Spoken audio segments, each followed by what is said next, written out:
Halo, apa kabar untuk anak kelas 6? Semua sehat? Ya, Bapak berharap semuanya sehat untuk bisa kita mengikuti pelajaran pada hari ini. Bapak percaya kita semuanya dalam perlindungan Tuhan.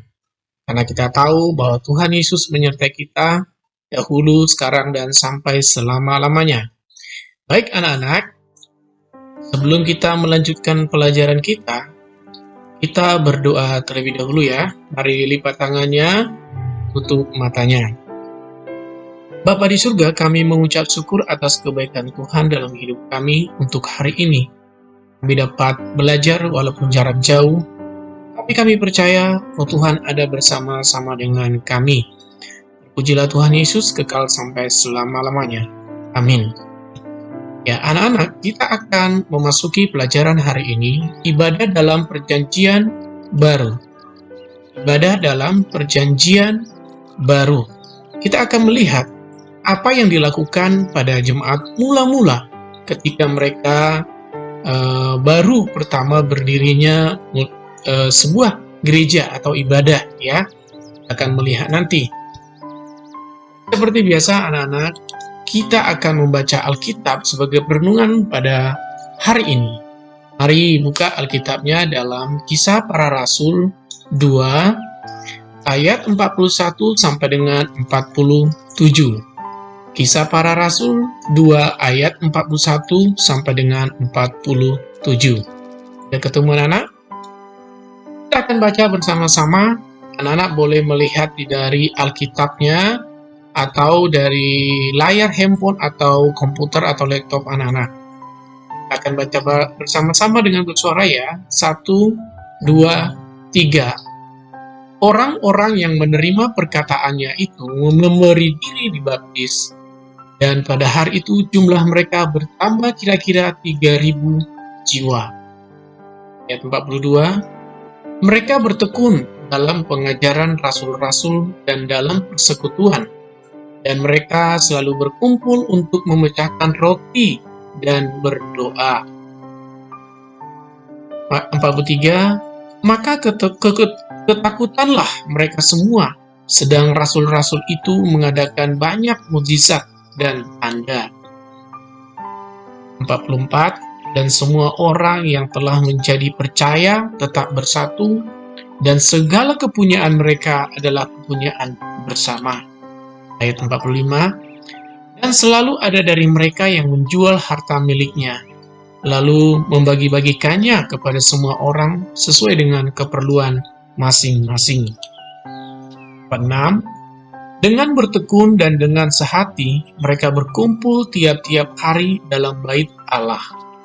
Mereka memecahkan roti di rumah masing-masing secara bergilir dan makan bersama-sama dengan gembira dan dengan tulus hati. 47. Sambil memuji Allah, dan mereka disukai semua orang, dan tiap-tiap hari Tuhan menambah jumlah mereka dengan orang yang diselamatkan. Nah, kita melihat anak-anak di sini kehidupan jemaat mula-mula, bagaimana mereka saling mengasihi.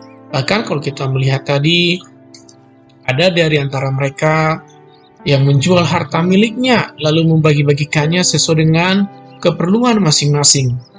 Mereka bahkan disukai banyak orang karena keberadaan mereka, karena mereka melihat gaya hidup mereka menjadi contoh. Nah, di sini pun kita sebagai anak-anak Tuhan, dimanapun kita berada, kita harus menjadi contoh bagi lingkungan kita, bagi keluarga kita, ya, supaya mereka menyukai keberadaan kita, ya anak-anak ya. Baik, kita lanjut pelajaran kita. Saya akan membaca terlebih dahulu tulisan ini ya. Kalau kita membaca buku atau menonton film, ya anak-anak ya, kalau kita anak-anak membaca buku cerita, cerpen atau apalah gitu ya, atau menonton film, biasanya ceritanya itu berasal dari dua sumber, yaitu fiksi dan non-fiksi, ya. Fiksi artinya ceritanya itu hanyalah khayalan, ya. Jadi dia hanya membayang-bayangkan seandainya begini, Dia bercerita yang memang tidak terjadi. Sedangkan non-fiksi artinya kisah nyata. Jadi kalau anak-anak menonton itu biasanya kalau film itu atau buku itu dibuat kisah nyata, ditulis di kisah nyata dari pernah terjadi. Sedangkan fiksi itu hanyalah cerita. Biasanya fiksi ini cerita film-filmnya itu tentang teknologi, banyakkan teknologi ataupun cerita-cerita hanya kejadian-kejadian yang tidak pernah terjadi ya. Nah, kalau kita membaca Alkitab itu semuanya non-fiksi. Apa artinya? Berarti kisah nyata, bukan hayalan. Ya, jadi benar-benar ya, benar-benar terjadi dan dapat dibuktikan secara sejarah atau histori dan peninggalan-peninggalan yang ada dari Alkitab itu sendiri. Nah, apa yang tertulis dalam Alkitab itu masih ada bukti-buktinya. Ya, itu biasanya disimpan di museum-museum. Ada yang di museum di Israel, ada yang museum di Amerika, ada yang di Roma, ada yang di Inggris, bermacam-macam di belahan dunia ini ada masih ada peninggalan-peninggalan. Contohnya kitab Samuel, catatan-catatannya itu masih ada sebagian ya, atau benda-benda yang lainnya masih ada disimpan di beberapa museum. Dan ini membuktikan bahwa Alkitab itu nyata. Apa yang tertulis dalam Alkitab itu benar-benar nyata, bukan fiksi atau khayalan. Jadi kejadian-kejadian itu semua, contohnya kuburan Yesus ya masih ada sampai sekarang. Terus tempat-tempat Yesus dulu waktu ada di bumi ada. Kalau kita pergi ke Israel ada peninggalan-peninggalan itu. Ya Nana ya. Nah, ibadah gereja mula-mula di dalam Perjanjian Baru. Jadi kalau kita membaca kitab Perjanjian Baru, nah ketika mula-mula itu, jemaat mula-mula itu ada di dalam Kisah Para Rasul setelah Yesus naik ke surga, ya.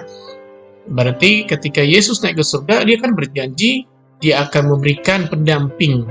Nah, setelah Yesus naik ke surga 40 hari, Yesus setelah bangkit naik ke surga, dan setelah itu ada pencurahan Roh Kudus. Pentakosta dari bahasa Yunani Pentekoste, artinya memperingati peristiwa dicurahkannya Roh Kudus pada para rasul di loteng Yerusalem yang terjadi 50 hari setelah kebangkitan Yesus Kristus. Jadi Yesus bangkit dari kematian, 40 hari berikutnya Yesus naik ke surga, dan 10 hari berikutnya Yesus mencurahkan Roh Kudus kepada para rasul. Ketika mereka sedang berdoa, kan dikatakan jangan pergi kemana-mana, tunggu. Mereka sedang berdoa, ya, Roh Kudus dicurahkan kepada mereka dan mereka memulai berkata-kata dalam bahasa yang lain dari mereka, ya. Mereka mungkin pada saat itu ada yang berbahasa Yunani, ada yang berbahasa wilayah tersebut. Makanya orang-orang pada saat itu melihat, kok mereka bisa berbahasa kita, padahal mereka ini adalah orang Galilea. Gitu ya, ada pada saat itu percampuran beberapa tempat, ada yang menguasai bahasa, ada bahasa Aram gitu ya, jadi campur-campur. Nah, itulah yang terjadi pada hari Pentakosta. Ya, anak-anak pasti sering mendengar itu di gereja, sekolah minggu pasti ada peringatannya itu ya.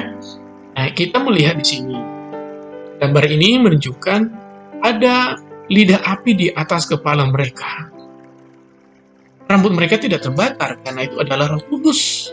Ya, mereka semuanya dipenuhi oleh Roh Kudus yang ada di atas loteng Yerusalem. Sampai sekarang masih ada loteng Yerusalem itu, peninggalannya masih ada, yaitu satu ruangan ya di kota Yerusalem. Ya, kalau kita pergi ke sana masih ada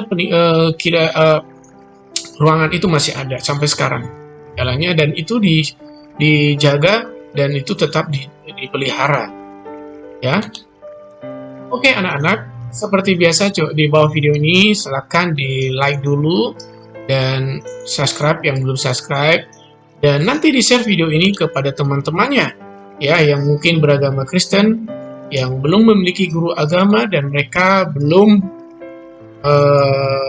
tidak ada gurunya ya, mungkin silahkan dibagikan. Atau mungkin mereka sudah memiliki guru agama, boleh dikirimkan supaya mereka juga dapat tambahan pembelajaran. Jangan lupa buat anak-anak Bapak, namanya ditulis di kolom komentar bahwa anak-anak sudah mengikuti pelajaran hari ini. Bapak tahu bahwa anak-anak sudah mengikuti pelajaran. Ya, jangan lupa loncengnya dihitamkan supaya ketika Bapak mengirimkan video, anak-anak mendapatkan notifikasi pemberitahuan. Itu tujuannya. Baik, sejak pencurahan Roh Kudus, pengikut Yesus semakin semangat untuk bersaksi tentang siapa itu Yesus. Tadinya, sebelum Roh Kudus dicurahkan kepada mereka, yaitu sebelum Roh Kudus dicurahkan, mereka ketakutan. Kenapa? Kejadian yang dialami Yesus itu mereka mungkin trauma pada saat itu. Ya, Yesus hukuman yang diterima itu sangat berat. Mereka pun mengalami namanya ketakutan. Jangan-jangan saya nanti dihukum seperti itu karena saya pengikut Yesus. Tapi setelah Roh Kudus dicurahkan kepada mereka, mereka berani bersaksi. Bahkan para rasul, kalau kita melihat akhir hidupnya, mereka menjadi martir. Tapi mereka tidak takut, karena Roh Kudus ada bersama-sama dengan mereka. Walaupun Yesus sudah tidak hadir secara fisik, namun Roh Kudus menyertai mereka. Yesus selama 3,5 tahun Yesus bersama-sama dengan mereka, ya. Nah, tapi setelah Yesus naik ke surga, tetap Yesus menyertai mereka. Ya, para rasul pada jemaat mula-mula ya, tetap menyertai mereka, tetap menyertai mereka kemanapun mereka melangkah untuk memberitakan kabar baik ini bahwa Yesus sudah mati dan bangkit dan naik ke surga untuk menyediakan tempat bagi orang yang percaya. Ya, nah, Roh Kudus menuntun murid-murid Yesus untuk bersaksi karya keselamatan dari Yesus. Nah, Roh Kudus ini yang menuntun mereka sehingga mereka berani menyampaikan bahwa Yesus itu mati untuk menyelamatkan orang-orang yang berdosa. Nah, murid-murid ini berani menyampaikan. Yang tadinya pernah takut, mereka hanya bergantung kepada Yesus selama Yesus ada di bumi. Setelah Yesus naik ke surga, mereka mengalami ketakutan awal-awalnya. Tapi setelah Roh Kudus diberikan kepada mereka, mereka berani bersaksi bahwa Yesus adalah juru selamat. Ya, kita pun sebagai anak-anak Tuhan harus berani mengatakan bahwa Yesus itu adalah Tuhan. Ya, nah, Roh Kudus memberikan keberanian untuk bersaksi. Jadi, kalau mungkin kita berkata gini, saya nggak tahu bagaimana caranya bersaksi. Saya nggak tahu mulai dari mana. Caranya adalah minta Roh Kudus memberikan keberanian. Minta Roh Kudus memberikan hikmat bagaimana kita memulainya. Ya, sebenarnya memulainya itu sangat gampang, yaitu lewat kehidupan kita, gaya hidup kita, cara kita berbicara. Orang pun bisa menilai bahwa kita adalah pengikut Tuhan kalau kita berkenan di hadapan mereka. Tapi kalau gaya bicara kita, perbuatan kita, sikap kita, berbuat yang tidak berkenan, ya bagaimana kita bersaksi? Gak akan bisa anak-anak ya. Jadi anak-anak, lakukanlah sesuai dengan perintah Tuhan. Berdirinya sebuah ibadah mula-mula. Pada saat Yesus masih ada di bumi, Yesus dan banyak orang sering berkumpul untuk belajar firman Tuhan. Yesus selalu memberikan pengajaran. Manapun Yesus pergi, dia selalu mengajar. Ya, dikumpulkan. Bahkan kita ingat ketika Yesus mengajar, ya, banyak orang mengikuti Yesus itu sehingga pada saat itu terjadi mujizat 5.000 orang makan dari 5 roti dan 2 ikan. Nah, setelah Yesus naik ke surga, pemimpin persekutuan jemaat mula-mula dipimpin oleh Petrus. Ya, dipimpin oleh Petrus. Kita tahu bagaimana Petrus ini tadinya dia seorang penakut. Setelah Yesus ditangkap, Petrus ini yang tadinya pemberani, takut dan jadi pemberani lagi. Dia jadi pemimpin para rasul pada saat itu atau jemaat mula-mula. Bahkan kita melihat di dalam kisah para rasul bagaimana Petrus ini melakukan banyak mujizat juga. Ya, dia pergi memberitakan Injil. Banyak orang yang bertobat dan memberi diri dibaptis sebagai tanda pertobatan atau lahir baru. Jadi di sini orang-orang yang bertobat atau orang-orang yang lahir baru harus dibaptis. Yang dilakukan oleh Yesus, Yesus sendiri dibaptis di Sungai Yordan. Ya, berarti kita sebagai anak-anak Tuhan pun harus memberi diri dibaptis. Sebagai tanda apa? Lahir baru atau pertobatan. Jemaat mula-mula sebanyak 3.000 orang dan makin hari makin bertambah. Kenapa?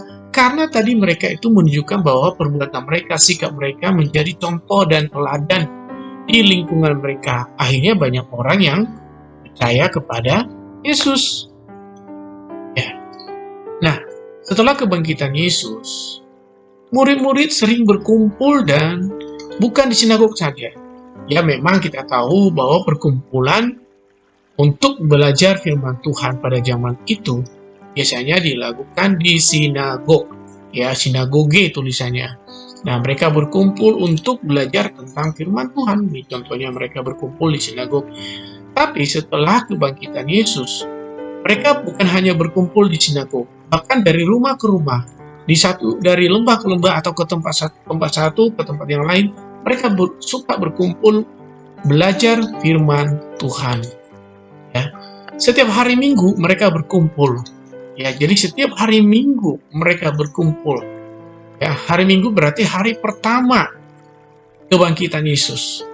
Mereka berkumpul sebagai tanda ucapan syukur atas kebangkitan Yesus dari kematian. Kalau kita baca di dalam Kisah Para Rasul 20 ayat 7. Itulah sebabnya banyak gereja-gereja Tuhan melakukan ibadah pada hari Minggu karena sudah kebiasaan.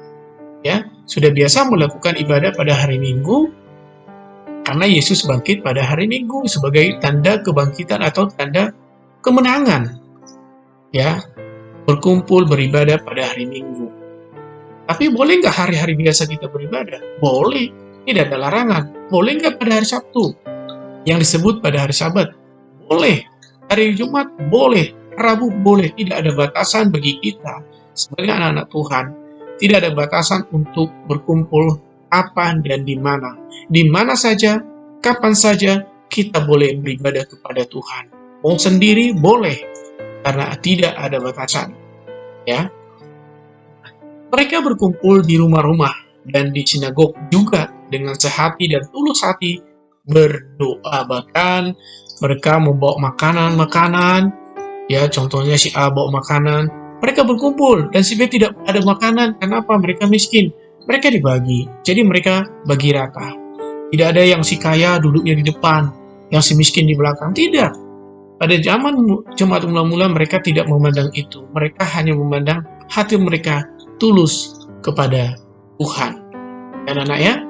Nah, inti dari pelajaran pada saat hari ini, kehidupan jemaat mula-mula dalam melaksanakan ibadah dapat kita lihat lewat perbuatan mereka setiap hari. Sekali lagi, kehidupan jemaat mula-mula dalam melaksanakan ibadah dapat kita lihat lewat perbuatan mereka setiap hari. Dan ini pun dapat kita lakukan dalam kehidupan kita sehari-hari, anak-anak ya. Di rumah, di sekolah, di lingkungan kita. Mungkin saat ini, Pak, kami kan tidak bisa pergi kemana-mana, hanya di rumah. Ya, di rumah berarti membantu orang tua kita mengerjakan pekerjaan rumah. Ya, ketika disuruh orang tua belajar, ya kita harus belajar. Jangan main handphone terus, main game. Ya, tapi utamakanlah pelajaranmu. Apalagi pembelajaran saat ini sangat terbatas. Kecuali pembelajaran itu kita bertatap muka. Ya, guru bisa berinteraksi secara langsung. Tapi karena saat ini terbatas. Dari ini Tuhan ya. Tuhan Yesus memberkati. Yani, demikian pelajaran kita pada hari ini. Kita akan lanjutkan pelajaran kita di pertemuan yang akan datang. Tuhan Yesus memberkati. Shalom.